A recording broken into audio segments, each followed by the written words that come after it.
সকল ভক্তের শ্রীচরণে আমার প্রণাম। আমি বিজন মণ্ডল আজ তোমাদের ঘরে শোনাতে চাই নলকুবির এবং মণিগ্রীব উদ্ধার পর্ব 2। কিন্তু প্রকৃতপক্ষে তার সেই অভিশাপ ছিল আশীর্বাদ। তিনি তাদের বলেন যে জড় ইন্দ্রিয় সুখভোগের বাসনা বর্ধিত হয় রজগুণের প্রভাবে। জড়জগতে কেউ যখন ধন এবং ঐশ্বর্য লাভ করে তখন তারা সাধারণত তিনটি বিষয়ে অত্যন্ত আসক্ত হয়ে পড়ে। সেগুলি হচ্ছে অবস্থান, স্ত্রীসঙ্গ এবং দ্রুতক্রিয়া।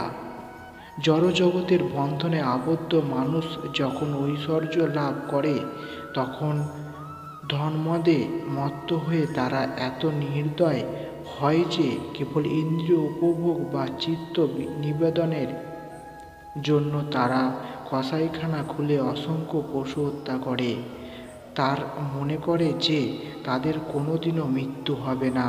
এই ধরনের নির্বোধ মানুষরা প্রকৃতির নিয়মের কথা ভুলে গিয়ে তাদের দেহের প্রতি অত্যন্ত আসক্ত হয়ে পড়ে।